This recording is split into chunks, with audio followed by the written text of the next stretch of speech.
As she walked past the florist, the millionaire's bride froze. It was the same face she saw in the photos of her mother, who vanished 20 years ago. Emily Spencer stood at the window of her penthouse apartment, gazing out at the Manhattan skyline as the morning sun cast a golden glow across the city. She sipped her chai latte, savoring the moment of calm before diving into another day of wedding preparations. In just 3 weeks, she would become Mrs. She would. Jack Remington, and everything had to be perfect. The engagement ring on her finger caught the sunlight, sending prisms dancing across the wall. 6 carats, custom designed by Harry Winston himself. A testament to the union of 2 of New York's most powerful families. As the only daughter of diplomat Richard Spencer, Emily had been raised in a world of privilege, but marrying into the Remington dynasty would elevate her status to an entirely different level. Her phone chimed with a message from Vanessa, her maid of honor and best friend since their days at Miss Porter's school. Floral appointment at 11. Don't be late this time. XOXO. Emily smiled. Vanessa knew her too well, always running a few minutes behind, much to her father's constant disapproval. Richard Spencer lived by his watch and expected everyone else to do the same. The doorman announced the arrival of her car as Emily slipped into her Louboutins and grabbed her Hermes bag. The elevator whisked her down to the lobby, where Thomas, her regular driver, waited with the door open. "Good morning, Miss Spencer. Beautiful day for choosing flowers, isn't it?" "Morning, Thomas. Let's hope these florists have something that meets Vanessa's impossibly high standards." The Blacktown car glided through Upper East Side traffic, passing familiar storefronts and restaurants, the backdrop of Emily's charmed life. She scrolled through her wedding checklist on her phone. Venue, the plaza. Dress, custom Vera Wang. Catering, Jean-Georges. And today's task, flowers. When they arrived at the upscale florist that Vanessa had chosen, her friend was already waiting, tapping her foot impatiently. "Only 7 minutes late, you're improving," Vanessa teased, air-kissing both of Emily's cheeks. The appointment went smoothly. Peonies, garden roses, and hydrangeas in white and blush for the ceremony, more dramatic arrangements for the reception. Emily nodded at all the right moments, but her mind wandered. Was this really what she wanted? Of course it was. Everyone said she and Jack were the perfect match. Both beautiful, wealthy, connected, earth to Emily. Vanessa waved a hand in front of her face. "You disappeared on me. Cold feet already." "Don't be ridiculous," Emily replied with a practiced laugh. "Just thinking about the seating chart nightmare waiting for me at home." As they exited the florist, Vanessa checked her watch. "I've got a lunch meeting in 20. Rain check on our post-appointment cocktail." Emily nodded, secretly relieved. "I'll walk a bit before heading home, clear my head." After Vanessa departed in her Uber, Emily decided to take the scenic route through a part of the neighborhood she rarely visited. Without the pressure of Vanessa's perfectionism, she felt herself relax, enjoying the simple pleasure of anonymity among the bustling sidewalks. That's when she saw it. A small storefront with buckets of vibrant flowers spilling onto the sidewalk. "Bloom and stem," read the weathered sign. Unlike the sterile elegance of the high-end florist they'd just left, this place had character. Mismatched containers bursting with colorful blooms, the scent of fresh flowers mingling with the city air. Emily paused, drawn to a particularly stunning arrangement of red roses. On impulse, she stepped inside. The shop was small but charming, with wooden floors that creaked underfoot and shelves lined with eclectic vases and gardening tools. A woman in her 50s stood with her back turned, arranging sunflowers at a worn wooden counter. "Excuse me," Emily began. "Those red roses outside are beautiful." The woman froze at the sound of Emily's voice, her shoulders tensing visibly. Slowly, she turned around. Time seemed to stop. Emily felt the blood drain from her face as she stared into eyes she knew intimately. Eyes she'd seen in photographs treasured like relics. Eyes she saw in the mirror every morning. "Mom," the word escaped as barely a whisper. The woman's face, older, weathered, but unmistakably the same as in the photographs Emily had memorized, drained of color. For a moment, they both stood frozen, separated by nearly 20 years and a gulf of unanswered questions. Emily, not a question. The woman, Diane, clearly recognized her daughter instantly. Emily took a step forward, her legs unsteady. "You're alive, but Dad said, he told me you died when I was 7. Panic flashed across Diane's face. She glanced toward the door as if calculating an escape route. "You shouldn't be here. You need to leave. Leave. I just found you after 20 years. Everyone told me you were dead. It's complicated, Emily. Please." Diane's voice cracked with emotion and fear. "It's not safe. For either of us." Before Emily could respond, the bell above the door jingled. A tall man with dark hair and serious eyes entered, carrying a bucket of fresh lilies. He assessed the situation instantly, placing himself protectively near Diane. "Everything okay here, Diane?" His voice was soft but alert. "Owen, this is my daughter." Diane's voice trembled. Owen's eyes widened slightly, but he maintained his composure. "I see." He set down the flowers. "Perhaps this conversation should happen somewhere more private." "There shouldn't be a conversation at all," Diane said sharply. "Emily was just leaving." "No, I wasn't," Emily countered, finding her strength. "I'm not going anywhere until I get some answers. You disappeared. Dad said you'd died in an accident. I visited an empty grave for 20 years.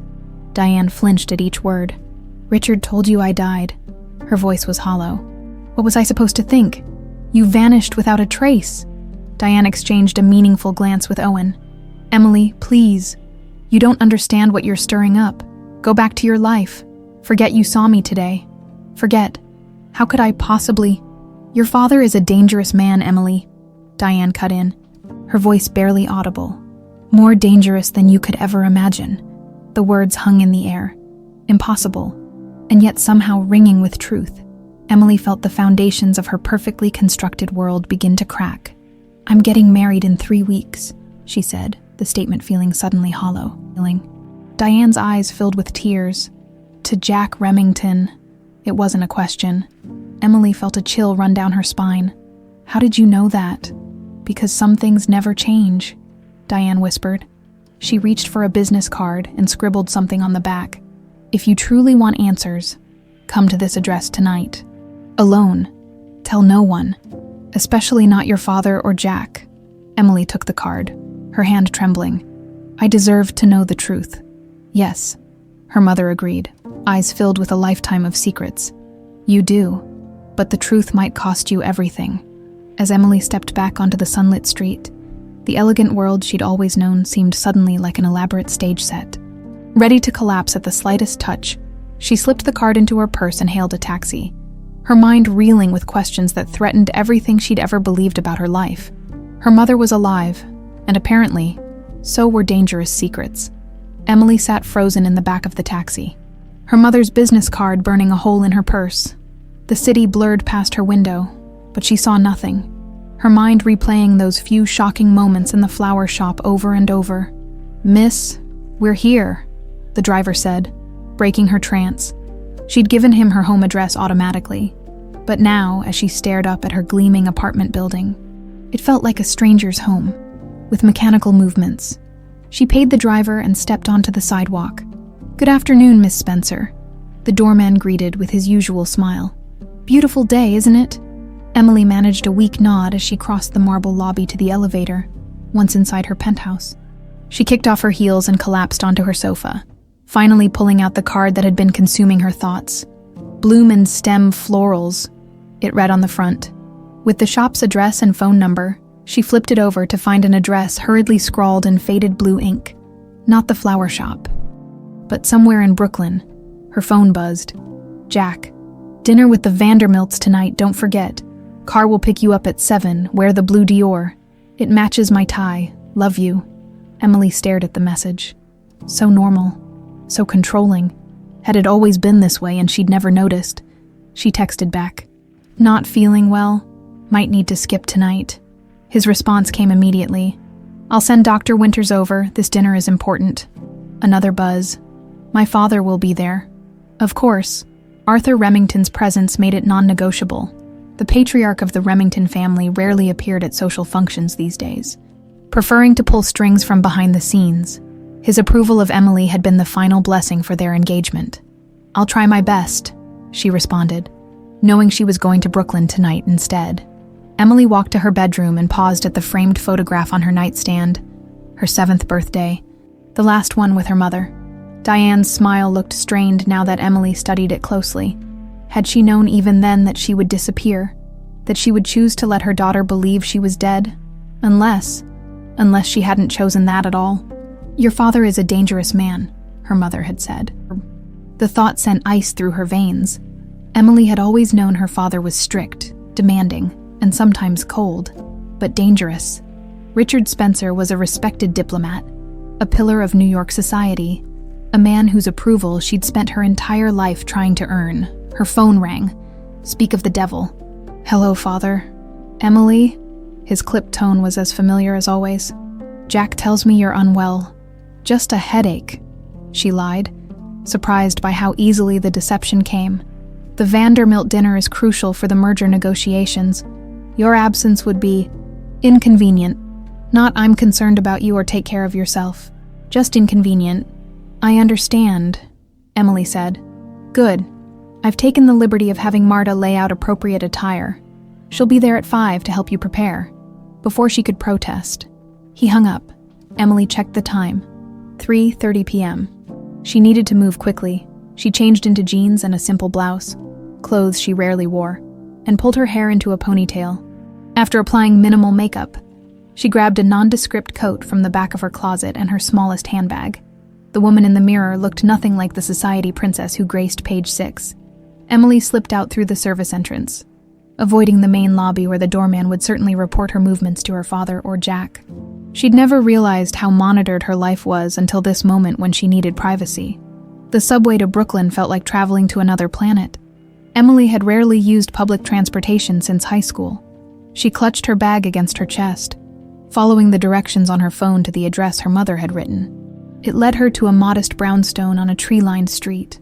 Emily hesitated at the bottom of the steps, suddenly aware of how crazy this all was. She was supposed to be at home, preparing for a dinner with New York's elite. Instead, she was about to knock on a stranger's door in Brooklyn, chasing a ghost from her past. Before she could second-guess herself, the door opened.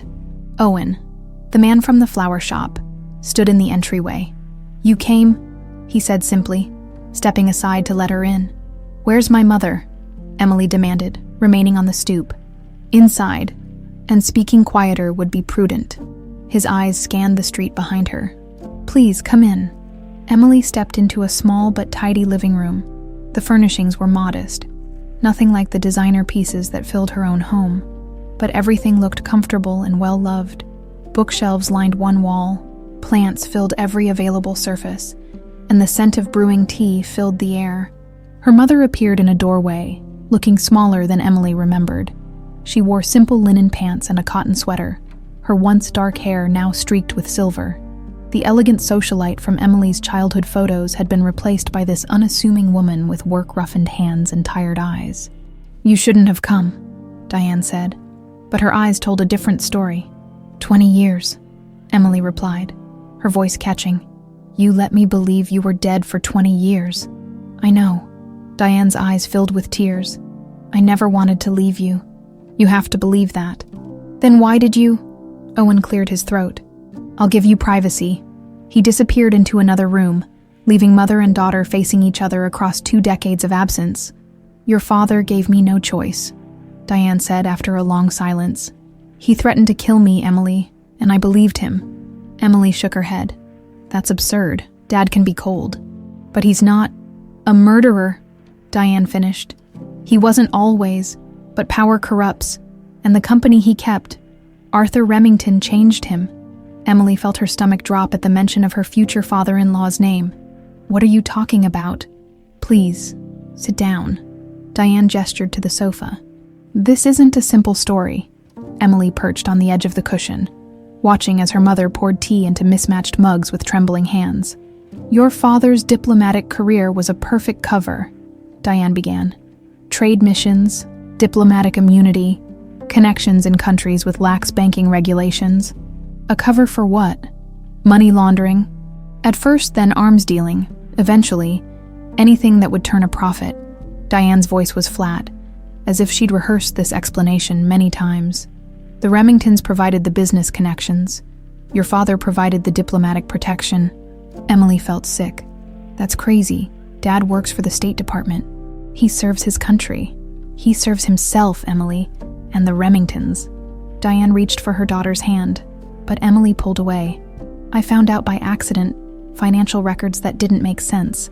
Meetings with people who shouldn't have been meeting with a U.S. diplomat when I confronted him.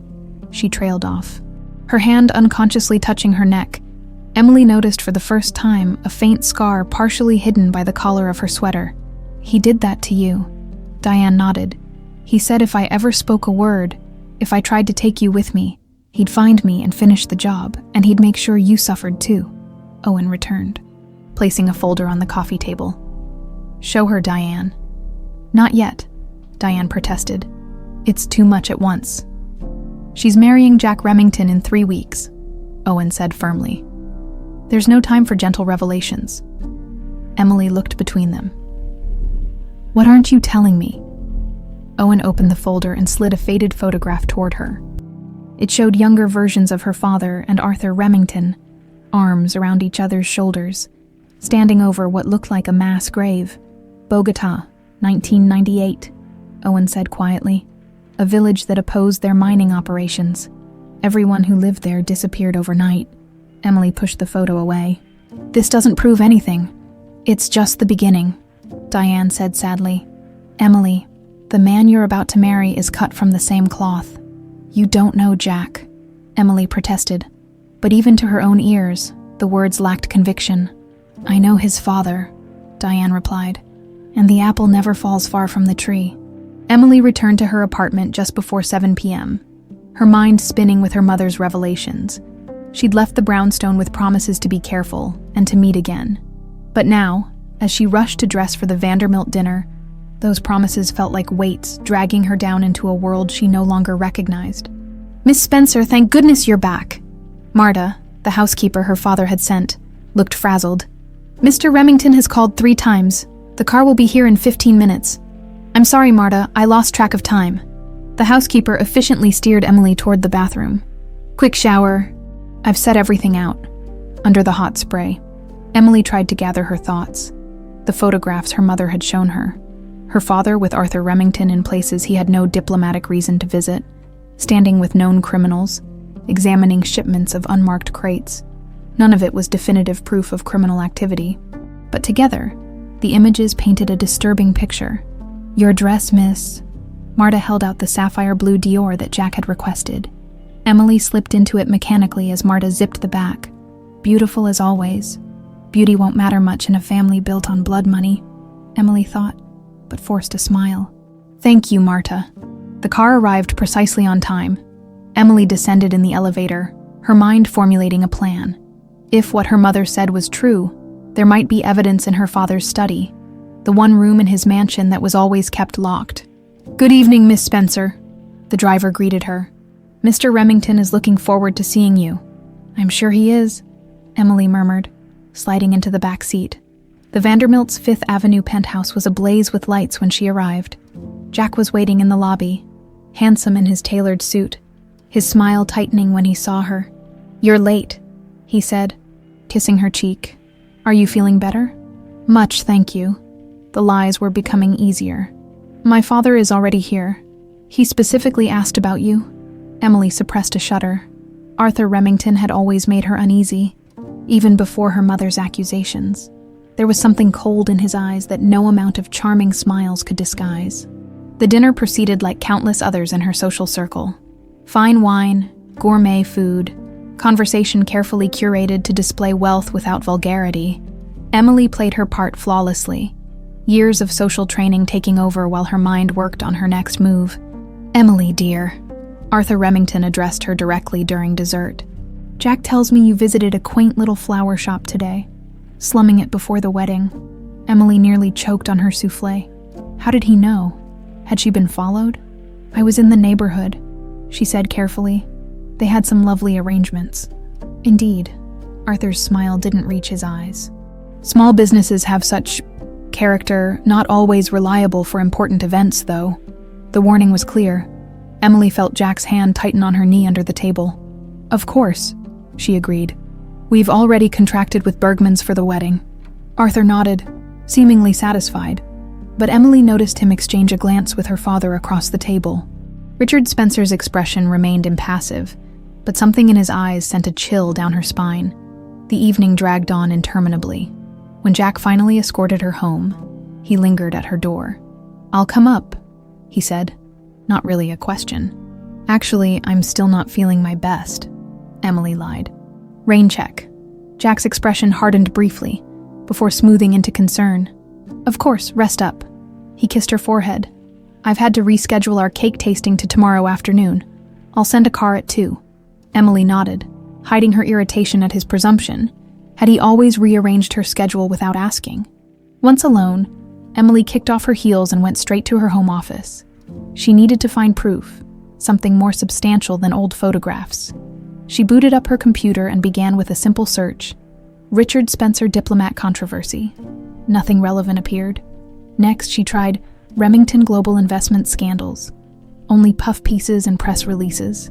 Of course, men like her father and Arthur Remington would ensure nothing incriminating appeared in public records. Emily rubbed her tired eyes. There had to be something.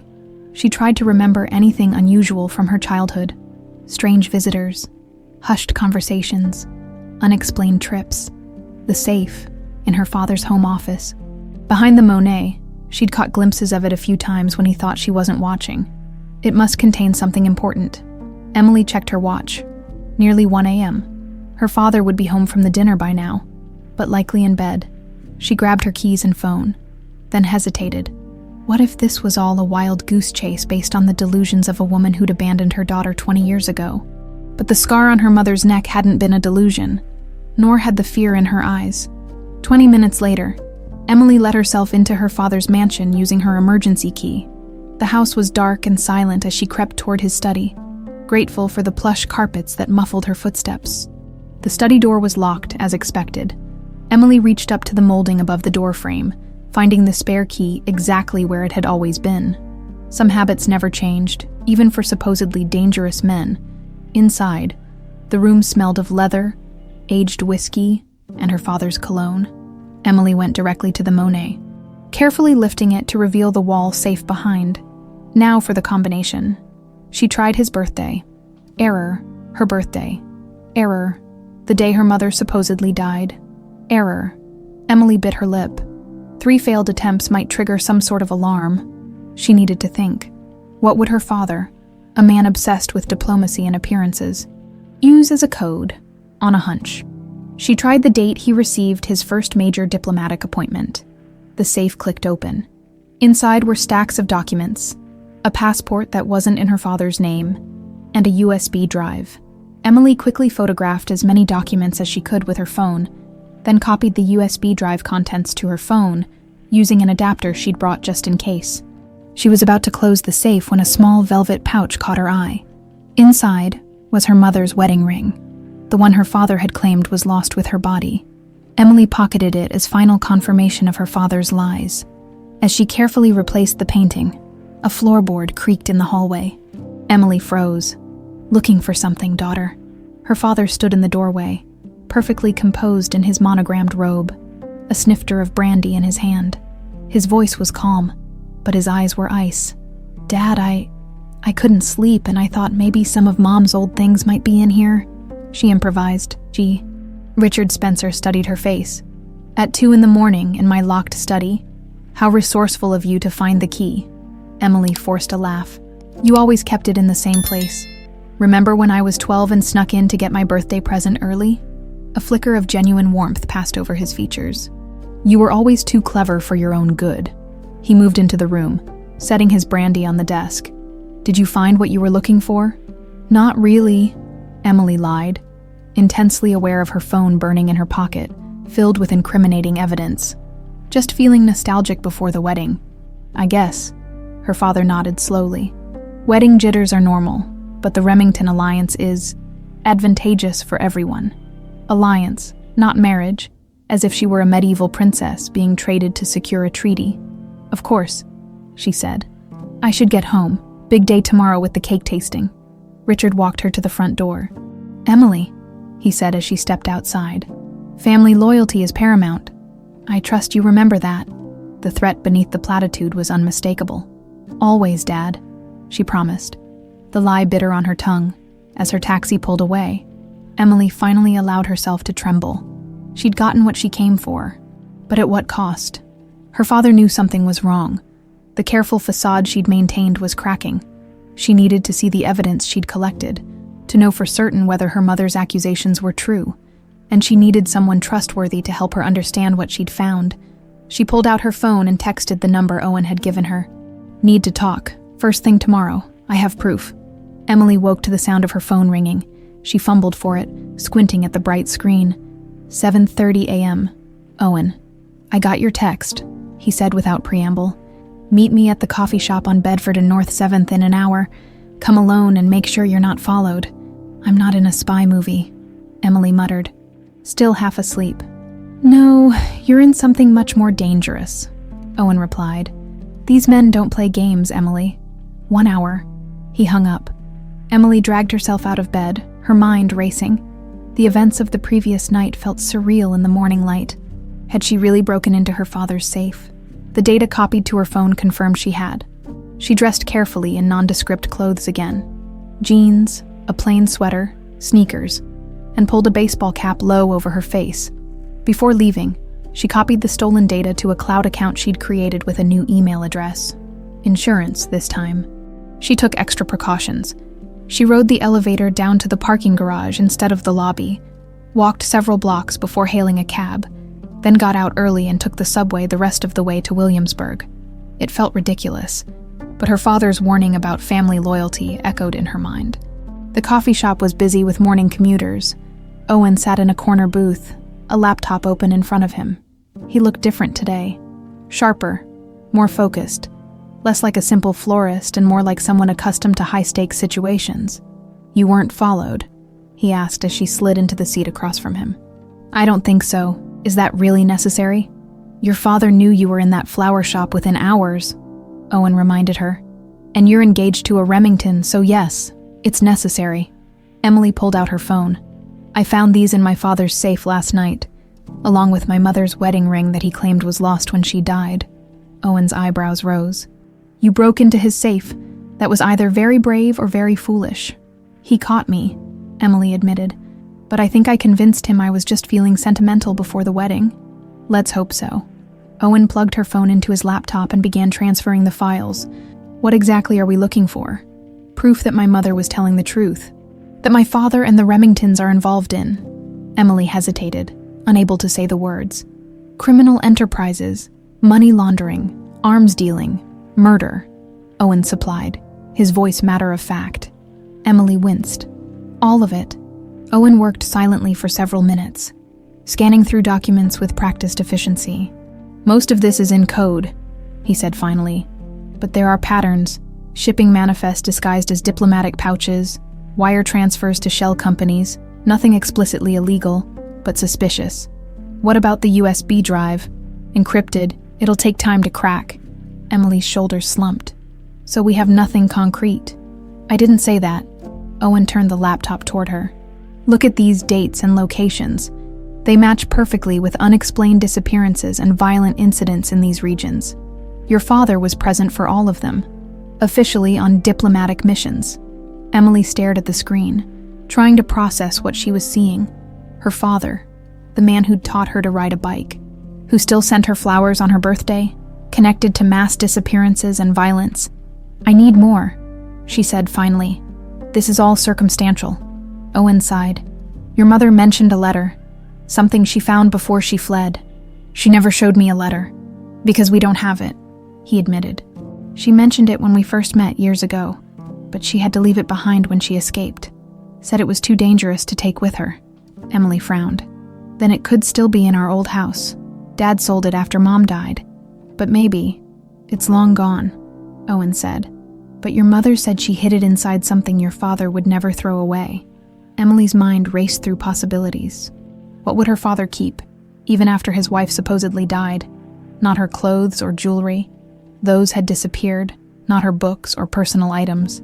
Then it hit her. Her music box, the antique one her grandmother gave her. Dad kept it on his bedroom shelf. "I saw it just last week when I was there for dinner." Owen looked skeptical. "Why would he keep that? Its valuable 19th century mother-of-pearl inlay and... Emily hesitated. He plays it sometimes, late at night when he thinks no one is listening. I caught him once when I was a teenager. A flash of something. Surprise. Respect. Crossed Owen's face. Then that's where we look next. I can't go back there so soon. He already suspects something. I'll go, Owen offered. Emily shook her head. Security systems, staff, guard dogs. You wouldn't get past the gate. Then what do you suggest? Emily thought for a moment. The annual charity gala for the Children's Hospital is tomorrow night. Dad never misses it. He's on the board. The house will be empty except for the housekeeper, and she always watches her shows in the kitchen until 10. And how do you plan to get in? I still have keys and I know the security codes, Emily said. I can be in and out in 20 minutes. Owen studied her. You're nothing like I expected. What did you expect? A spoiled society princess playing detective until it got too difficult. He closed his laptop. Your mother warned me you were stubborn and resourceful. I should have listened. Emily wasn't sure if it was a compliment. Why are you helping us, Owen? What's your stake in this? His expression hardened. Let's just say the Remingtons have hurt more families than just yours. Before she could press further, her phone buzzed with a text from Jack. Car will pick you up at 1:30 for cake tasting. Wear something photogenic. Invited Vogue to document. Emily suppressed her irritation. I have to go. Cake tasting with my fiancé. The fiancé whose family may be involved in international crimes, Owen reminded her. I'm aware, Emily said dryly. But if I start canceling wedding preparations, everyone will know something's wrong. Owen nodded reluctantly. Be careful, and Emily? He hesitated. Don't eat or drink anything Arthur Remington offers you personally. Emily stared at him. You think I think he's capable of anything. Owen's eyes were deadly serious. Call me after you find the letter. The cake tasting was excruciating. Jack monitored her every reaction, insisting they choose his preferences whenever she expressed an opinion. The Vogue photographer captured it all. Their perfect relationship. Their perfect taste. Their perfect future. You seem distracted, Jack said when they were momentarily alone. Just wedding stress, Emily replied with a practiced smile. He tucked a strand of hair behind her ear, his touch possessive. Everything's under control. Father and I have handled all the important decisions, like whether I live or die if I find out too much, Emily thought, but kept her smile fixed in place. That's a relief. Later that evening, Emily sat in her apartment, finalizing her plan for the charity gala night. She'd claimed a migraine to avoid dinner with Jack, buying herself a few hours of solitude.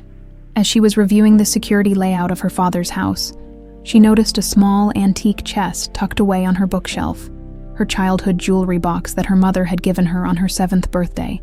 She'd barely opened it in years, preferring her modern jewelry organizers. On impulse, Emily took it down and opened it.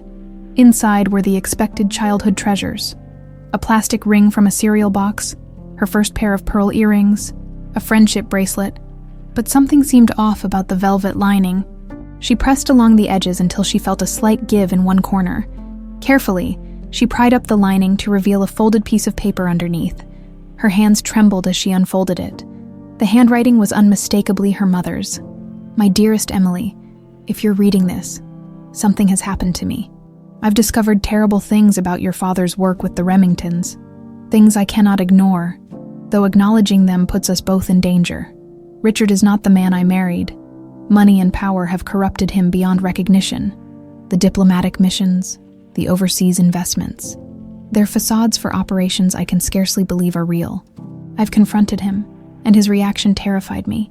He's threatened my life, but worse, he's threatened to use you as leverage to keep me silent. I'm hiding evidence in the music box your great-grandmother gave me, documentation of what they've done in Colombia, in Azerbaijan, in Myanmar.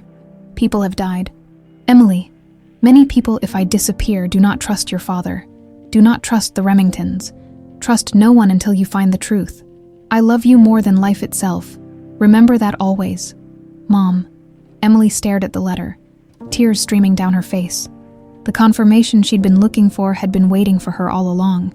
Hidden by a mother desperate to protect her child, Emily's hands shook as she dialed Owen's number. The letter still clutched in her other hand. I found it. she said when he answered. "Not in the music box at my father's house. In my own jewelry box. She left it for me before she disappeared." "What does it say?" Owen's voice was tense. "Everything." She knew what they were doing. She mentioned specific countries where people died because of my father and the Remingtons. Emily took a deep breath. "She wrote this before she disappeared, Owen. She knew they might come after her. We need to meet immediately." "I'm coming to Brooklyn," Emily said, already grabbing her coat. "No, too risky after dark. Meet me at Washington Square Park by the Arch in 30 minutes. Emily hurried out, keeping her head down as she slipped past her doorman. The night was chilly, and she pulled her coat tighter as she hurried through the streets. Her mind raced with questions. Had her mother suspected that Richard would tell Emily she was dead? Had she hoped Emily would find the letter sooner? The park was nearly empty when she arrived. Just a few students from NYU hurrying through on their way elsewhere. Owen emerged from the shadows near the arch, his face grim. "Let me see it," he said without greeting. Emily handed over the letter, watching as he read it under the glow of a nearby streetlight. "This confirms what your mother has been saying for years," he said finally. "But it's still not enough to build a legal case without the documents she mentions in the music box." "Then we'll find the music box," Emily insisted. "I don't need to wait for the charity gala. I'll go tonight." Owen shook his head. "Too dangerous. Your father's already suspicious. Then I need to find my mother. I have to talk to her again. Really talk to her." Owen hesitated, clearly torn. "Please, Owen," Emily pleaded. "I found her after 20 years, and I've barely had a chance to even process that she's alive. I need to see her." After a long moment, Owen nodded. "She's not at the brownstone. After you found her, we moved her someplace safer." "Where?" "A small apartment above a bookstore in Queens. Your father and the Remingtons don't venture to that neighborhood." He pulled out his phone and sent her an address. "Go tomorrow morning. She opens the store at 9. Emily stared at the address. "A bookstore? I thought she worked at the flower shop." "She works multiple jobs, always has. The flower shop is her passion, but the bookstore pays better." Emily felt a fresh wave of guilt while she'd been living in luxury. Her mother had been working 2 jobs to survive. "Thank you," she said quietly. Owen's expression softened slightly. "She missed you every day, Emily, even when she thought you'd hate her for leaving." "I did hate her," Emily admitted. "Or the idea of her, the mother who abandoned me. And now I don't know what to feel." As Emily turned to leave, Owen caught her arm. "Be careful. Your father might have people watching you. And tomorrow, the cake tasting, I know." "No," Owen corrected. "Tomorrow is the day the Azerbaijani energy minister arrives in New York. Your father is hosting him." Emily frowned. "How do you know my father's schedule?" "Because the last time that minister was in town, 3 environmental activists opposing his pipeline disappeared." Owen's eyes were hard. "Nothing your father and the Remingtons do is coincidental." Emily felt a chill that had nothing to do with the night air. "I'll be careful." She barely slept that night, her mother's letter replaying in her mind. At dawn, she dressed in her most nondescript clothes and took a circuitous route to Queens, constantly checking to ensure she wasn't followed. The bookstore was small but charming, with a hand-painted sign reading, "Second Chapter Books." Through the window, Emily could see shelves of used books and a small reading area with worn armchairs. And behind the counter, arranging a display, was her mother. Emily paused outside, suddenly overwhelmed. This woman, who looked both familiar and like a stranger, had given up everything to protect her, had lived in hiding for 20 years, working menial jobs, while Emily enjoyed a life of privilege funded by the very crimes her mother had fled. The bell jingled as Emily pushed open the door. Diane looked up, her expression changing from a shopkeeper's smile to shock. "Emily," she whispered, "what are you doing here?" "I found your letter," Emily said, her voice catching. "The one you hid in my jewelry box before you left." Diane's hand flew to her mouth. "You found it now, after all these years." "I didn't know to look." Emily moved closer to the counter. "Dad told me you were dead, that there had been an accident in Switzerland. He even took me to a grave." "Oh, Emily." Tears filled Diane's eyes. "I never wanted." She stopped as the bell jingled again. Composing herself as a customer entered. "Excuse me a moment." Emily waited, examining her mother more carefully in the daylight. Despite the obvious signs of hardship, the crow's feet around her eyes, the work-roughened hands, the simple, inexpensive clothes, there was a dignity in the way she carried herself, a quiet strength that Emily recognized in herself. When the customer left with their purchase, Diane flipped the sign on the door to closed and locked it. "We can talk upstairs," she said, leading Emily through a back room to a narrow staircase. The apartment above the bookstore was tiny but immaculate. Books lined every available wall space, and potted plants filled the windowsills. It reminded Emily of Owen's place, modest but welcoming in a way her sterile luxury apartment never had been. "It's not much," Diane said, clearly self-conscious. "It's lovely," Emily replied honestly. They sat at a small kitchen table, the letter between them. "I hid this the night before I left," Diane explained. "I'd already confronted your father about what I'd found, and she touched the scar on her neck again. I knew I had to run, but I couldn't bear to leave without some way of explaining to you someday. Why didn't you take me with you?" The question that had haunted Emily for 20 years finally escaped. Diane's eyes filled with tears. "He threatened to kill us both if I tried. Said he'd claim I was mentally unstable, that I'd kidnapped you with his connections. He could have made me disappear and taken you back within hours." She reached hesitantly for Emily's hand. "I thought about it every day, just grabbing you from school and running. But where would we go? How would I protect you from men with unlimited resources and no moral boundaries? So you just left me with him." Emily couldn't keep the accusation from her voice. "I left you with round-the-clock nannies and household staff," Diane corrected gently.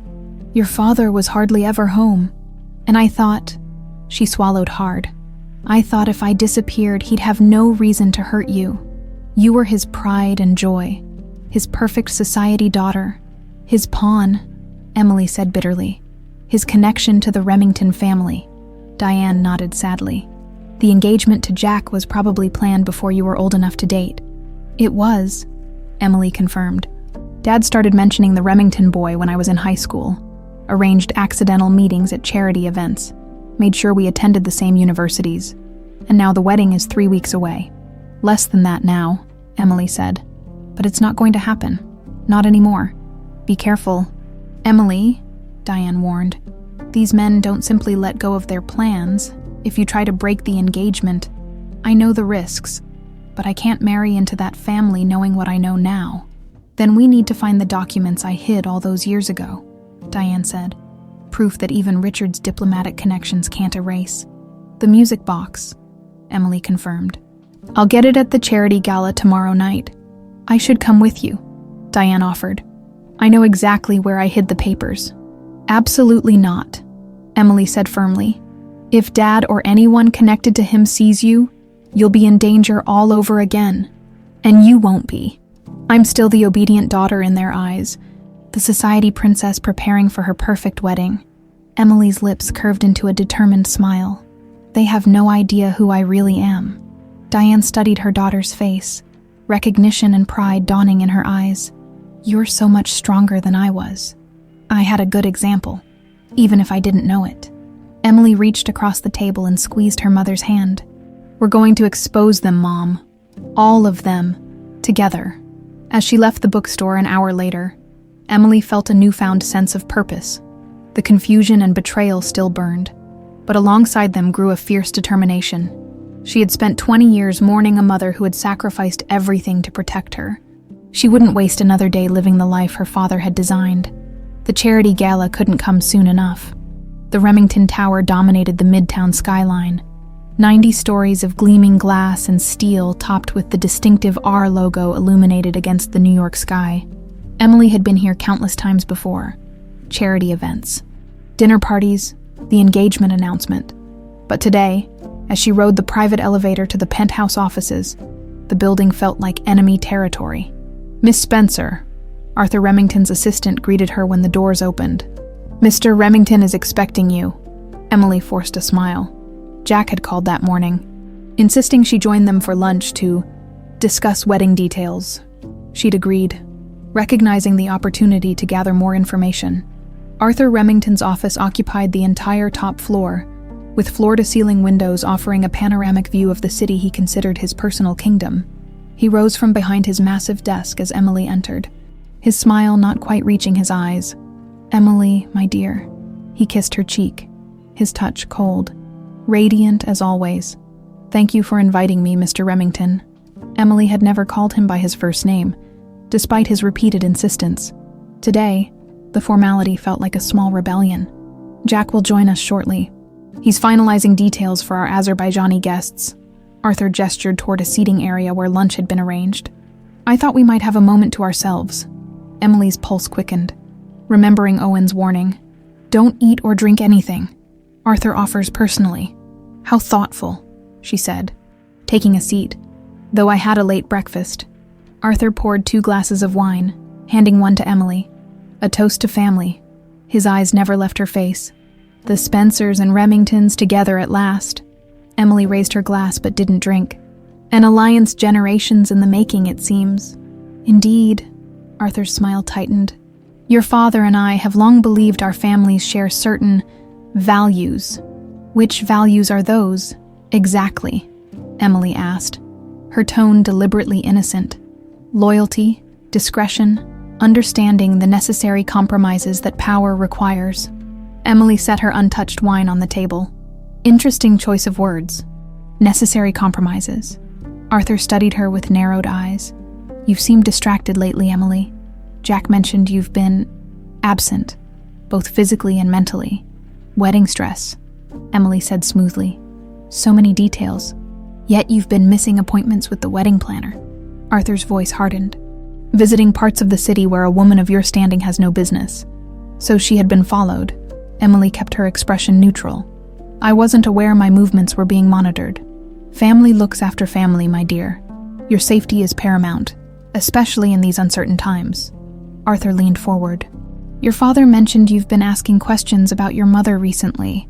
Emily's heart raced, but she maintained her composure. "Natural, isn't it, to think of her before my wedding day? Some ghosts are best left undisturbed." Arthur's gaze was penetrating. "Your mother made choices that removed her from your life. Choices that hurt your father deeply." "Did she?" Emily countered. "Or was that narrative more convenient than the truth? A flash of something. Anger, alarm, crossed Arthur's face, quickly replaced by practiced concern. "My dear, these conspiracy theories are unbecoming. Your mother's death was a tragedy."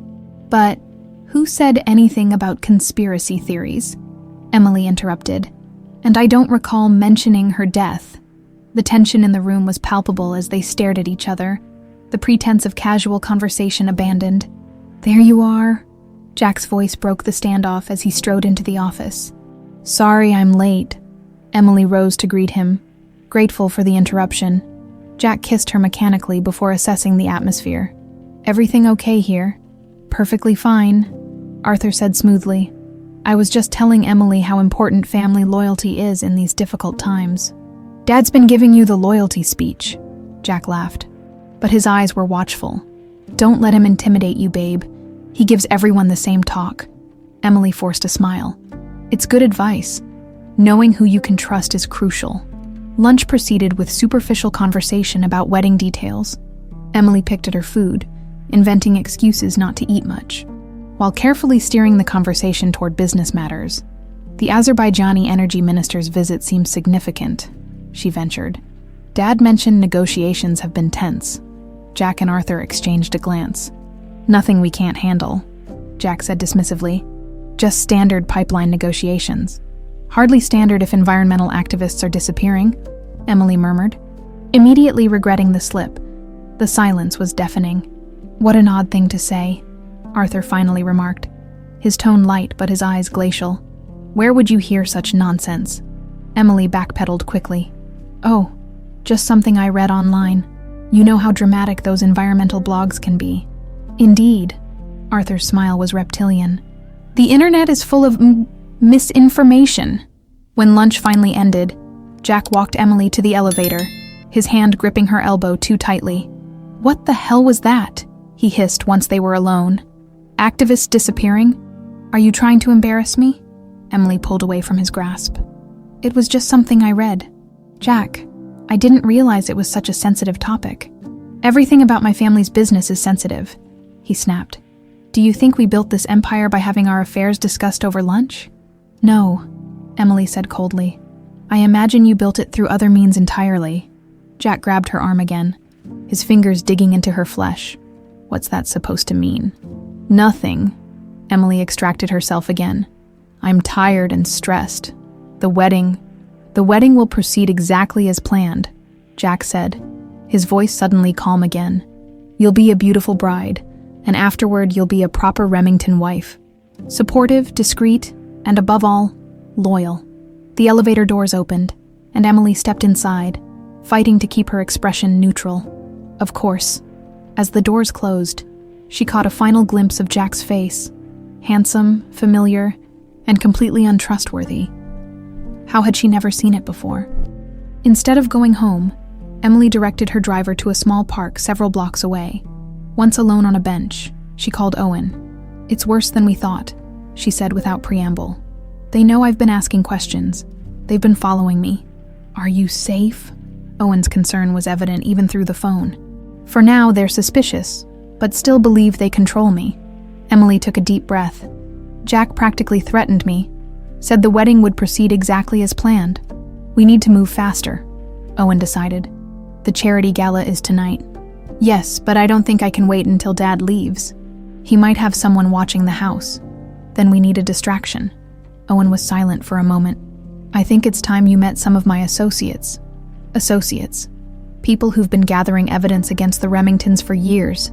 People whose families have been hurt by them. Emily hesitated. Can they be trusted? More than the man you're supposed to marry in 2 weeks. 2 hours later, Emily found herself in a small, nondescript office in the financial district. The sign on the door read, Meridian Research Associates. But inside, the atmosphere was more war room than business office. Owen introduced her to 3 people. Rebecca, a former prosecutor with steel gray hair and sharp eyes. Miguel, a soft-spoken man whose family had lost land to a Remington mining operation. And Amir, a cybersecurity expert whose sister had disappeared after investigating Remington Global's overseas practices. Welcome to the resistance, Rebecca said dryly. We've been trying to build a case against the Remingtons for 5 years. Without success, Emily asked. They're careful, Amir explained. They work through layers of shell companies, exploit diplomatic immunity, bribe officials. Your father's connections have been invaluable to them. And we've never had anyone on the inside, Miguel added. Until now. Emily looked around at their hopeful faces.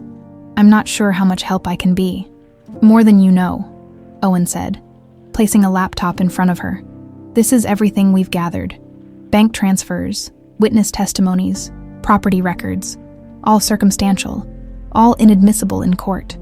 But with the documents your mother hid, Rebecca continued, we might finally have enough for the Justice Department to take action, or at least enough to expose them publicly, Amir added. Sometimes public opinion is more powerful than the courts. Emily scrolled through the files, recognizing names and dates that matched what she'd found in her father's safe. You've been busy. We all have personal reasons to see the Remingtons brought down, Miguel said quietly. Emily looked up, meeting each of their gazes. So do I, she said finally. Tonight, I'll get those documents from the music box, but we'll need more than that to stop the wedding and expose everything. We have a plan, Rebecca assured her. But first, we need that evidence. As Emily left the meeting, she felt both terrified and strangely liberated. For the first time in her life, she wasn't playing by her father's rules or fulfilling the role assigned to her by society. She was choosing her own path, fighting for justice alongside people who had lost everything to the Remingtons' greed. Tonight, at the charity gala, she would take the first real step toward dismantling the corrupt empire that had claimed her mother's life and nearly claimed her own. Emily stood before her closet, carefully selecting her outfit for the charity gala. The annual Children's Hospital benefit was one of the social season's highlights. A sea of designer gowns, million-dollar jewelry, and checkbooks opened wide for photo opportunities.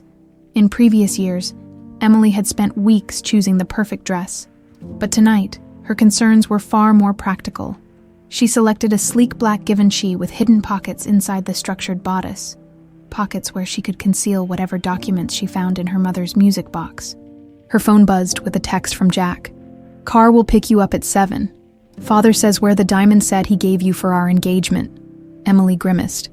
The Remington diamonds, a necklace, earrings, and bracelet worth millions, felt like shackles now, but refusing would raise suspicions she couldn't afford tonight. "Of course, see you there," she replied, hating how easily the lies came now. As she prepared, Emily reviewed the plan she'd developed with Owen and his team. The charity gala would be at the Metropolitan Museum, drawing New York's elite away from their homes for the evening, while her father schmoozed with potential donors. Emily would slip away, claiming a headache, and head to his house, with 20 minutes to find the music box and extract the documents. She'd be back at her apartment before anyone realized she'd gone home instead of to the gala.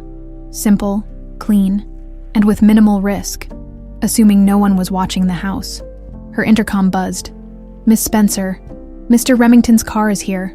"Coming," Emily called, fastening the heavy diamond necklace around her throat. The weight of it felt symbolic. Downstairs, she was surprised to find not just a driver, but Jack himself waiting in the town car. "You're early," she said, sliding in beside him. "Thought I'd escort you personally." Jack's smile didn't reach his eyes. "You've been so independent lately?" Emily leaned over to kiss his cheek, maintaining the facade. "Just wedding stress. Tonight will be a nice distraction." Jack didn't respond immediately, studying her face with an intensity that made her uncomfortable. "You know I love you, Emily," he said finally. "Whatever happens, remember that." Something in his tone sent a chill down her spine. "Of course, is everything okay?" "Perfect," his smile returned, artificial and cold. "Father is looking forward to seeing you. He has an announcement to make tonight." "Oh, what kind of announcement?" "You'll see." The rest of the drive passed in tense silence. Emily's mind raced. An announcement? Had they somehow discovered her investigations? Was this a trap? As they pulled up to the Met, Jack took her hand. "Stay close tonight, okay? No disappearing." Emily's heart sank. So much for her clean escape plan. Of course, the museum's grand staircase was lined with photographers capturing the arrivals of New York's wealthiest and most powerful. Emily slipped into her public persona, smiling and posing with Jack like the perfect couple everyone believed them to be. Inside, the Great Hall had been transformed with elaborate floral arrangements and crystal chandeliers. Emily spotted her father immediately, deep in conversation with the mayor and Arthur Remington. "There they are." Jack steered her toward them, his hand firmly on her lower back. Richard Spencer looked up as they approached, his smile tightening when he saw his daughter. Emily, stunning as always. "She does the Remington diamonds justice," Arthur added, his gaze lingering on the necklace. "A perfect fit, wouldn't you say, Richard?" "Indeed," her father agreed. Emily has always understood the importance of family legacy. The subtext was clear. Emily forced her smile wider. "How could I not, with such devoted guidance?" Arthur chuckled. "Sharp as a tack, this one, Jack. Take your fiancé for a drink. Richard and I have some business to discuss." As Jack led her away, Emily caught sight of Owen near the bar, wearing a server's uniform and carrying a tray of champagne flutes. Their eyes met briefly before she looked away, careful not to give any sign of recognition. "Champagne?" Jack asked, plucking 2 glasses from a passing tray. "Not Owen's." "Thank you." Emily accepted the glass, but didn't drink. Jack noticed. "Not to your taste." "Just pacing myself," she demurred. "Long night ahead." "Indeed it is." He sipped his champagne, watching her over the rim of his glass. "Father's announcement will be at 9. Don't wander off before then." Emily's stomach knotted. Whatever Arthur Remington planned to announce, it couldn't be good for her. She needed a new plan, and fast. "I should say hello to the Ashfords," she said, nodding toward an elderly couple across the room. "They're major donors to the hospital. I'll come with you." "Jack?" Emily placed a hand on his arm, adopting the petulant tone she knew he responded to. "Are you going to shadow me all night? People will think we're having problems." His jaw tightened. But social appearances were paramount to the Remingtons. "Fine, but stay in the main hall." As soon as Jack was distracted by a business associate, Emily made her way toward the bar, careful to appear casual. Owen approached with his tray. "Champagne, miss," he offered loudly, then whispered, "They know something." "We need to move now." Emily took a glass, murmuring back, "I can't. Jack won't let me out of his sight." "Plan B, then." Owen's expression was grim. "Rebecca is outside in a catering van. We'll create a distraction at 8:45. Fire alarm in the chaos. Get to the east exit. She'll be waiting." "What about the music box?" "No time. Remington's announcement at 9. We think he's going to announce moving the wedding up. Once you're his wife, you'll be trapped." Emily's blood ran cold. "How do you know?" "The minister who married Jack's sister flew in this morning. Justice of the peace filings. They're planning something tonight." "Emily," before she could respond, she felt a hand on her shoulder. "There you are," Jack said smoothly. "The Ashfords are waiting to greet you." Emily nodded to Owen. "Thank you for the champagne." As Jack guided her away, she finally took a sip from her glass, her mind racing. If what Owen said was true, she had less than an hour before Arthur Remington tried to force her into marriage tonight, under the guise of a romantic surprise. For the next 40 minutes, Emily played her part flawlessly, greeting donors, laughing at appropriate moments, staying within Jack's sight at 8:40. She excused herself. "Powder room," she explained. "I want to freshen up before your father's announcement." Jack hesitated. "Don't be long." In the ladies' room, Emily checked her appearance one last time in the mirror. The woman who stared back looked perfectly composed, not at all like someone about to blow up her entire life. She touched the diamonds at her throat, thinking of all they represented: wealth built on suffering, a dynasty maintained through corruption, a legacy of power at any cost. With steady hands, she removed the necklace, earrings, and bracelet, placing them in her clutch. She wouldn't be taking the Remington's blood diamonds with her. At precisely 8:45, the fire alarm blared. Emily joined the crowd moving toward the exits, gradually shifting her path toward the east side of the building. She could see Jack searching for her, Arthur's face darkening with anger as he scanned the crowd. She slipped through the east doors into the cool night air. Immediately spotting the catering van with its back doors open, Rebecca waved her over. "Quickly," she urged, helping Emily into the van as the van pulled away from the curb. Emily caught a glimpse of her father emerging from the museum, his face a mask of fury as he spotted her. Their eyes met for one brief moment, his filled with rage, hers with defiance. Then the van turned a corner, and Richard Spencer disappeared from view. "You okay?" Rebecca asked, passing Emily a set of casual clothes. "Change quickly. We need to ditch this van in 10 minutes. "Where are we going?" "Somewhere safe. Owen will meet us there." Emily changed in silence, her mind processing what had just happened. She had publicly defied her father and the Remingtons, abandoned her wedding, and chosen sides with people working to destroy her family's legacy. There was no going back now. "What about the documents in the music box?" she asked finally. "We have another way in," Rebecca said. "Less risky than you going back." "How?" "Your father's housekeeper, Marta." Rebecca's eyes gleamed. Her son was one of the environmental activists who disappeared in Azerbaijan last year. She's been waiting for a chance to help us. Emily felt a surge of hope.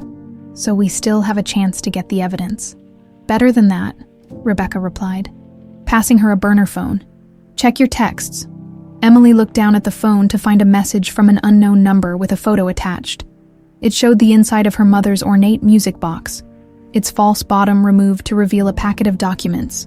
The message read, "Package secured. Meeting at safe house." For the first time in days, Emily felt a genuine smile spread across her face.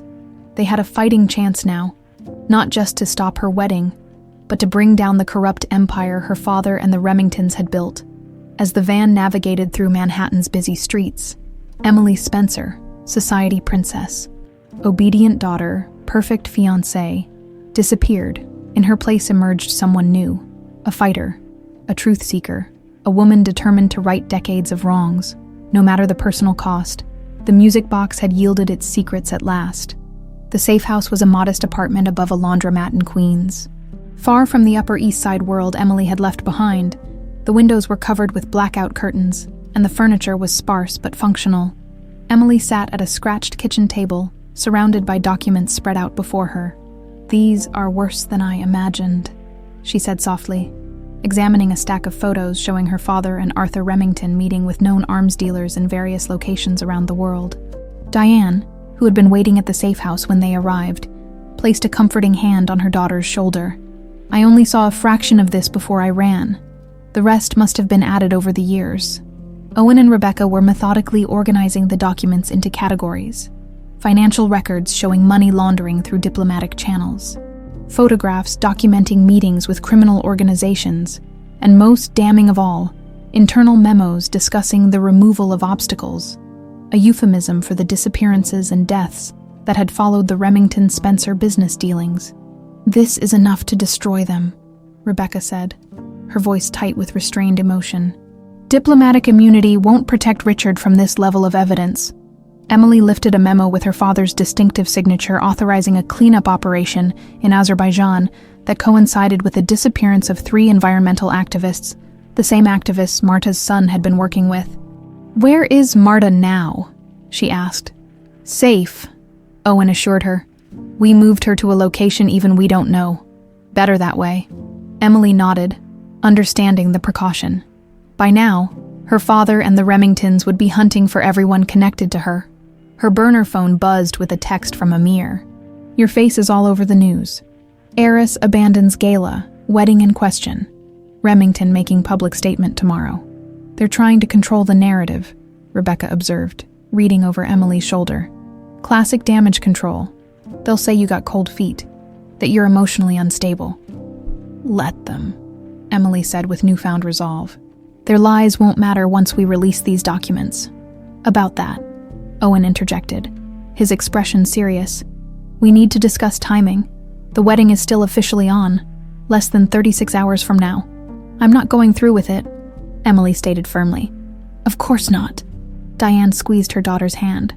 "But the wedding gives us an opportunity we can't waste." Emily looked questioningly at her mother. "Think about it," Rebecca explained. "All the key players in one room. Your father, Arthur, and Jack Remington, their business associates, the press covering New York's wedding of the year. The perfect audience for the truth," Owen finished. Emily considered this. "You want me to show up at my own wedding and expose them publicly?" "It would be damning," Rebecca acknowledged. "The evidence released simultaneously to law enforcement and the media, while you make your stand at the altar. It's too dangerous," Diane protested. "They'll never let her get close enough now." "They will if they think she's returning to the fold," Owen countered. "Richard and the Remingtons care about appearances above all else. If Emily contacts them, claims she panicked, had a brief breakdown, but is ready to go through with the wedding, they'll believe it because they want to," Emily realized. "The alternative would be a public scandal." "Exactly," Rebecca nodded. "They need this marriage to solidify their alliance. They'll welcome you back with open arms, publicly at least." "And privately?" Emily asked, though she already knew the answer. "They'll watch you like hawks, and probably plan to deal with you after the wedding," Owen said bluntly. "Which is why we need to get this right the first time." Emily stood up and paced the small apartment, weighing the risks. "I'd need to go back to my apartment tomorrow, act like the dutiful daughter and fiancé right up until the ceremony. We'll have people watching you every second," Rebecca promised, "and contingency plans in place." "What about my mother?" Emily glanced at Diane. "They can't know she's involved." "I'll be there," Diane said firmly. "In the church." "Absolutely not," Emily and Owen said simultaneously. "If they see you," Emily began. "I'll be in disguise," Diane insisted. "But I won't let you face them alone. Not again." The determination in her mother's eyes silenced Emily's protests. After 20 years of separation, there would be no more keeping apart. "Fine, but you stay in the background until the moment we need you," Emily conceded. "And you'll have protection." Rebecca cleared her throat. "There's one more thing we need to discuss. When this goes public, your life as you knew it will be over. The Spencer name will be synonymous with international crime. Are you prepared for that?" Emily looked around the room at these people who had become her unlikely allies. Her long-lost mother, Owen, whose connection to this ran deeper than he'd yet revealed. Rebecca, whose crusade for justice had consumed years of her life. "The Spencer name was tainted long before I knew it," Emily said quietly. "I'd rather be known as the woman who exposed the truth than the one who married into more corruption to protect her privilege." Owen nodded approvingly. "Then let's finalize the plan." For the next few hours, They meticulously mapped out every detail. When Emily would contact her father, what she would say, how the evidence would be distributed, and most importantly, the exact moment when everything would be revealed at the church. Just after midnight, Emily stepped away from the group to call her father on the burner phone. They had carefully crafted a story. She had panicked, felt overwhelmed by wedding pressures, needed space to think. Now she realized her mistake and wanted to come home. The phone rang 3 times before Richard answered, his voice icy. "Who is this?" "It's me, Dad." Emily made her voice small, contrite, the tone she'd used since childhood when seeking his forgiveness. A long silence followed. "Emily," he finally said, "I assume you have an explanation for tonight's episode." "I'm sorry," she whispered. "I got scared. Everything was happening so fast. The wedding, Jack's family. I just needed to breathe." "Where are you?" His tone was measured, revealing nothing. "At a hotel. I made a mistake." "Dad, I want to come home. I want the wedding to go forward as planned." Another silence, longer this time. Emily could almost hear him calculating, weighing the risks and rewards of believing her. "Your behavior has been disappointing," he said finally. Arthur was prepared to announce an earlier wedding date. "Your disappearance embarrassed us all." "I know, and I'm truly sorry. Please, Dad. I'll make it up to everyone." Emily infused her voice with the perfect mixture of regret and hope. "Come home in the morning," he decided. "We'll discuss how to manage this situation." "Thank you, Dad. I'll be there early." After hanging up, Emily released a shaky breath. "He's suspicious, but he's giving me a chance to explain in person." "He has to," Rebecca said. "The alternative would raise too many questions." "What about Jack?" Owen asked. "You'll need to convince him too." "Jack will follow his father's lead," Emily said with certainty. "He always has." As the night deepened, the others eventually dozed off in various corners of the apartment. Emily found herself alone with Owen at the kitchen table, the evidence still spread before them. "You never told me your connection to all this," she said quietly. Owen stared at the documents for a long moment before answering. "My grandfather, Robert Warren, was Arthur Remington's original business partner when he threatened to expose some of their early illegal activities. He had a sudden heart attack while swimming. His voice was emotionless, reciting facts rather than the personal tragedy it was. All his shares in the company mysteriously transferred to Arthur just before his death. My father spent his life trying to prove it was murder, until he too had an accident." Emily reached across the table and took his hand. "I'm sorry. I was 19 when Dad died. I spent the next decade building this network, gathering evidence, waiting for a chance to bring them down." He looked up at her. "Finding your mother working at that flower shop 10 years ago was the first real break we had. Is that why you helped her? To use her against my father?" "Initially, yes," Owen admitted. "But then I got to know her. Diane is remarkable. She rebuilt her life from nothing, lived in constant fear, yet never lost her compassion or her hope of seeing you again someday." Emily glanced toward her sleeping mother, curled up on the worn sofa. "She is remarkable," she agreed softly. "Tomorrow will be dangerous," Owen warned, changing the subject. "Richard and the Remingtons are cornered animals now, the most dangerous kind." "I know," Emily said, "but for 20 years they've stolen my mother from me, built their empire on suffering, and raised me to be complicit in their crimes. Tomorrow it ends, whatever the cost." As dawn broke, Emily stood at the window, watching the neighborhood come to life. In 24 hours, she would be walking down the aisle toward Jack Remington, but instead of saying "I do," she would be delivering a very different message, one that would shatter the foundations of the world she'd been raised in. The decision had been made. There was no turning back. St. Patrick's Cathedral stood majestic against the clear blue sky, its neo-Gothic spires reaching toward heaven as if seeking divine approval for the ceremony about to take place within. Outside, police barricades held back curious onlookers and paparazzi, all eager for a glimpse of New York's wedding of the year. Inside her dressing room in the cathedral's private quarters, Emily sat motionless as a team of stylists applied the finishing touches to her appearance.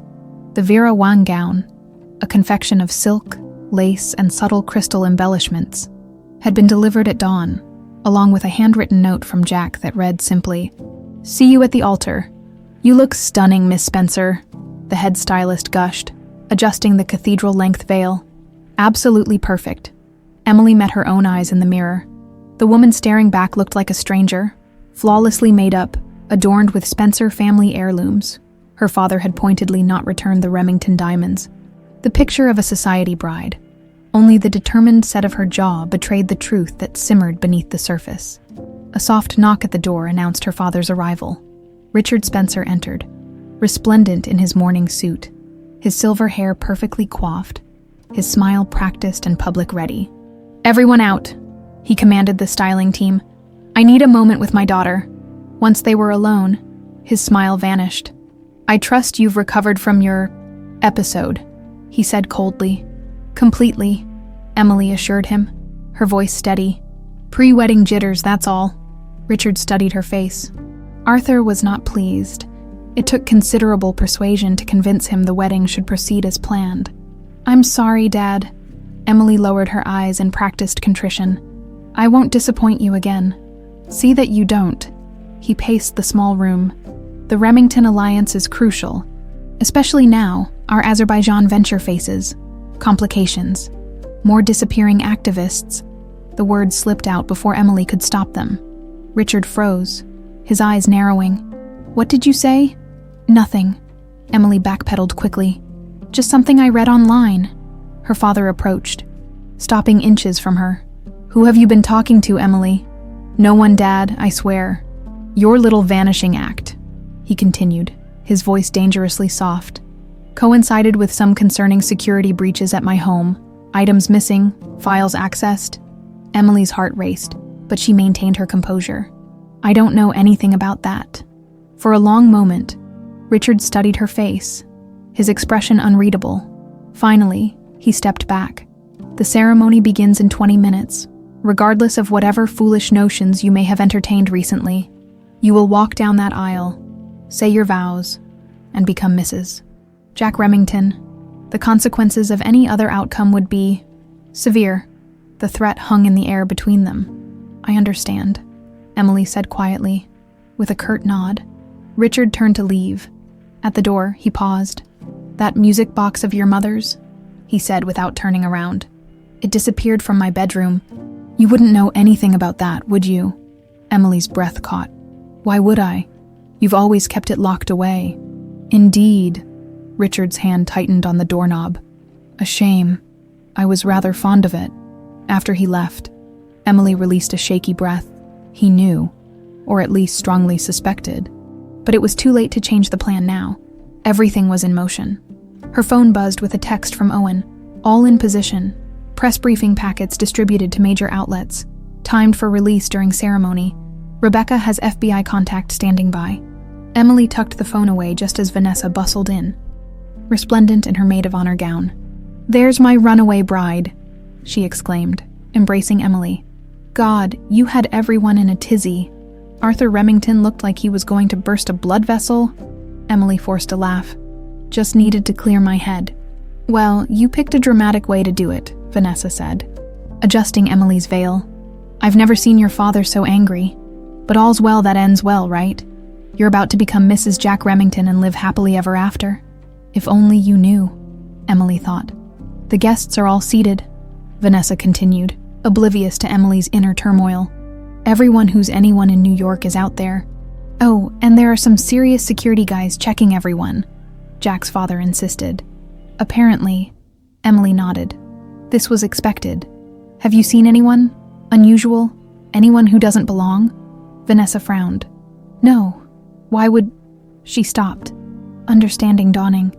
"Oh my God. You're still worried about that homeless woman who looked like your mom." We talked about this. It was just a random resemblance." Emily had confided a sanitized version of her flower shop encounter to Vanessa, claiming a homeless woman had triggered memories of her mother. The lie had been necessary to explain her distracted behavior. "You're right," Emily agreed quickly. "Just wedding day paranoia." A cathedral assistant appeared at the door. 5 minutes, Miss Spencer." Vanessa gave Emily's hand a final squeeze. "See you out there." Deep breaths. Alone again, Emily closed her eyes, centering herself for what was to come. Her mother was somewhere in that cathedral, disguised but present, Owen and his team were in position. The evidence was ready for release. All that remained was for her to walk down that aisle and face the men who had stolen 20 years of her life. The wedding march began, its solemn notes echoing through the cathedral's vast space. Emily took her place at the entrance, where her father waited to escort her. "Ready?" Richard asked, offering his arm. "I've never been more ready for anything in my life," Emily replied, the truth of her words hidden beneath their conventional meaning. As they began their slow procession down the aisle, Emily absorbed every detail, the hundreds of guests rising to their feet, the elaborate floral arrangements perfuming the air, Jack waiting at the altar, handsome and composed in his bespoke tuxedo, Arthur Remington in the front row, his calculating eyes fixed on her. Emily searched the crowd, finally spotting an elderly woman with gray hair and glasses several rows back, her mother, nearly unrecognizable in her disguise. Nearby sat Owen, equally transformed in a suit and tie, his expression neutral but his eyes alert. At the altar, Richard placed Emily's hand in Jack's, the symbolic transfer of possession from father to husband. Jack's fingers were cold around hers. "You look beautiful," he whispered, for the benefit of those watching. "So do you," Emily replied mechanically. The ceremony proceeded with practiced precision. The bishop's words about sacred unions and lifelong commitments echoed hollowly as Emily waited for her moment. It would come just after the vows, but before the final pronouncement, the traditional, "Speak now or forever hold your peace," Jack recited his vows flawlessly, promising to love, honor, and cherish Emily until death parted them. Then it was her turn. Emily took a deep breath, her gaze meeting Jack's. "Before I say my vows," she began, her voice clear and carrying through the cathedral, "there's something I need to address." A ripple of confusion passed through the congregation. Jack's grip on her hands tightened painfully. "Emily," he hissed, "what are you doing?" She gently but firmly extracted her hands from his. "Something I should have done long ago." Emily turned to face the assembled guests, many of whom were now murmuring in confusion. In the front row, Arthur Remington's face had darkened with fury. Her father took a step toward her, but she moved away, positioning herself at the center of the altar steps. "Many of you have known me my entire life," she began. "You've watched me grow up, attend the right schools, move in the right circles. You think you know my family, the respected diplomat Richard Spencer and his tragic past, losing his wife when I was just a child." The murmuring intensified. Emily caught sight of her mother, who had removed her wig and glasses, standing now at the side aisle. "But it was all a lie," Emily continued, her voice gaining strength. "My mother didn't die in an accident. She was forced to flee for her life after discovering the criminal enterprises my father was involved in with the Remington family." Gasps echoed through the cathedral. Journalists who had been quietly documenting the society wedding suddenly became alert, sensing a bigger story. "Emily, that's enough," Richard growled, moving toward her. "No, Dad, it's not nearly enough," Emily countered. "For 20 years, I believed the lies you told me. For 20 years, my mother lived in hiding, afraid for her life because of what she knew about your business with the Remingtons." Arthur Remington stood abruptly. "This is preposterous. The girl is clearly unwell." "Am I?" Emily challenged. "Then explain these." On cue, Owen stood and held up a stack of documents, the evidence from the music box, financial records, photographs, internal memos. Emily's voice rang through the cathedral, all documenting 2 decades of money laundering, arms dealing, and worse, orchestrated by my father and the Remington family. Using diplomatic channels to avoid scrutiny, the cathedral erupted in chaos. Security personnel moved toward Owen, but he was already passing copies of the documents to journalists. "Stop this immediately," Richard shouted, but his authority was crumbling before the unfolding scandal. Jack grabbed Emily's arm. "Do you have any idea what you've done?" he snarled. "Exactly what I intended," Emily replied, pulling free. "I'm ending this cycle of corruption and lies." As security closed in, Diane stepped forward into the center aisle. "My name is Diane Spencer," she announced, her voice cutting through the tumult. 20 years ago, my husband threatened to kill me when I discovered his criminal activities. Today, I stand with my daughter to expose the truth. The chaos doubled as guests recognized the woman long believed dead. Cameras flashed. Journalists rushed forward with questions. The brownstone in Brooklyn Heights hummed with quiet activity as the morning sun filtered through tall windows in what had once been a formal dining room. A long table was now covered with laptops, file folders, and coffee mugs, the makeshift headquarters of the Roses of Dawn Foundation. Emily stood at the window, watching early spring buds swell on the trees lining the quiet street. 6 months had transformed her life beyond recognition. Gone were the designer clothes and society events. Replaced by purposeful work and genuine relationships, the path hadn't been easy, but for the first time in her life, she felt truly free. "The Times interview is confirmed for Tuesday," Diane said, entering the room with 2 steaming mugs of tea. She handed one to Emily. "They want to focus on the Foundation's work with the families affected by the Azerbaijani pipeline project." Emily nodded, accepting the tea gratefully. "Good. We need to keep the spotlight on the victims, not on our family drama." The family drama, as Emily minimally called it, had exploded into one of the biggest scandals in New York history. The evidence revealed at the aborted wedding had triggered investigations across multiple federal agencies. Richard Spencer was currently awaiting trial, his diplomatic immunity stripped after the extent of his crimes became clear. Arthur Remington had suffered a stroke 2 days after his arrest and was now in a secure medical facility, conscious but severely impaired. And Jack, calculating duplicitous Jack, had nearly escaped justice. Hours after the wedding chaos, as federal agents closed in on Remington Tower, Jack had attempted to flee the country on a private jet from JFK. An alert customs agent, already briefed on the unfolding scandal, had recognized him despite his disguise and false passport. His trial was scheduled to begin next month. "Have you seen this morning's update?" Diane asked, gesturing toward a tablet on the table. Emily picked it up to find a news alert.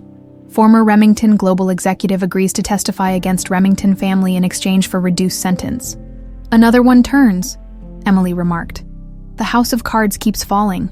"As it should," Diane said, her voice soft but firm. 20 years was too long for these crimes to go unpunished.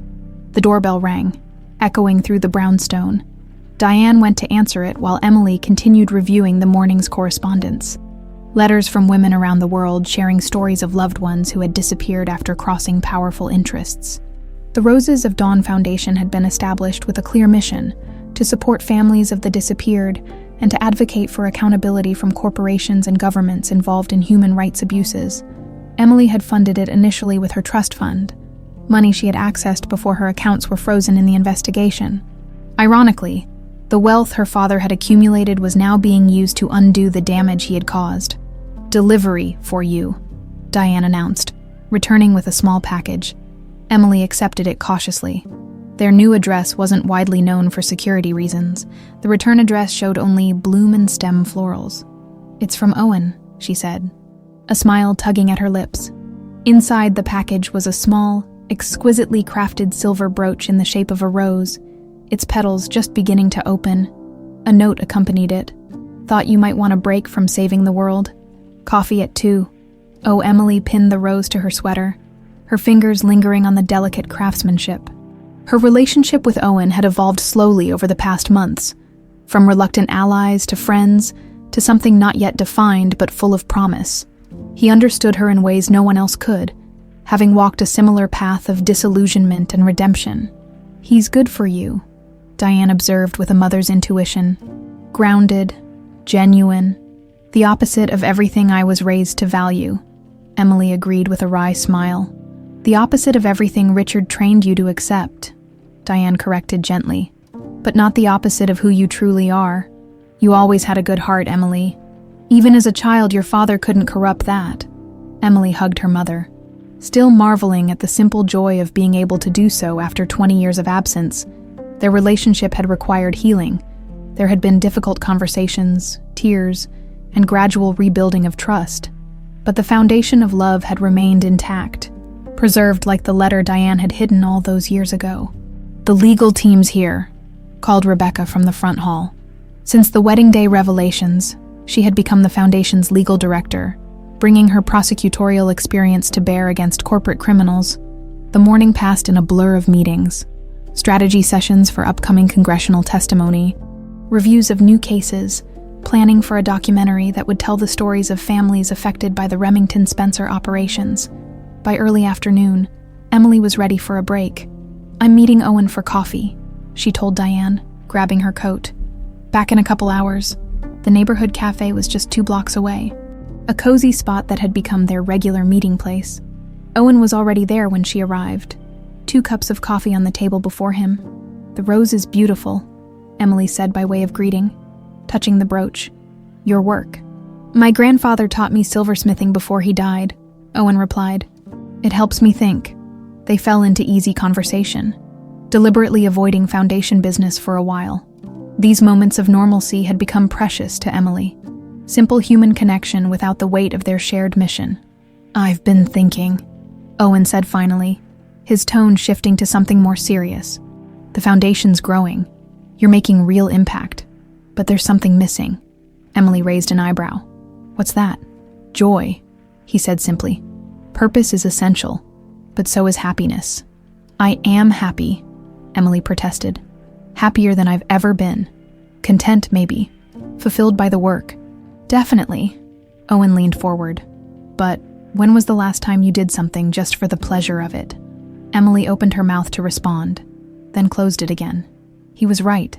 Since the wedding day revelations, her life had been consumed by responsibility, testifying against her father, establishing the foundation, supporting victims, necessary work, but leaving little room for simply living. "What did you have in mind?" she asked finally. Owen reached into his pocket and withdrew a small velvet pouch. "I was thinking we could start with this." Emily's breath caught as he emptied the pouch into his palm. It wasn't a ring, as she had momentarily feared. Their relationship wasn't there yet, but a small silver key. "What does it open?" "A cottage on the Maine coast," Owen explained. "It belonged to my grandmother. Nothing fancy, but there's a garden that needs attention and a porch that faces the sunrise." He placed the key in her hand. "I thought maybe this weekend, you and Diane might want to get away. Plant some actual roses. Remember that life isn't only about fighting the battles." Emily closed her fingers around the key, surprised to find tears pricking at her eyes. "I'd like that," she said softly. "We both would," as they walked back toward the brownstone. Emily found herself noticing things she had been too busy to see. The cherry trees preparing to bloom, children playing in the small neighborhood park, an elderly couple walking hand in hand. The world wasn't only darkness and corruption. There was beauty and goodness worth fighting for, worth living for. At the foundation's doorstep, Owen hesitated. "There's something else I've been meaning to tell you." Emily looked at him inquiringly. "I'm officially Owen Warren now," he said. "I reclaimed my grandfather's name last week. The courts finally recognized his estate was stolen by the Remingtons." "Owen Warren," Emily repeated. Testing the name, it suited him. Strong, straightforward, honest. "I like it. Better than being John Smith for the past decade," he said, with a small smile. "Hiding isn't living. You taught me that." Before she could respond, Owen leaned forward and kissed her gently. It was their first kiss. Tentative, questioning, full of possibility. "See you Friday for the Maine trip?" he asked as he pulled away.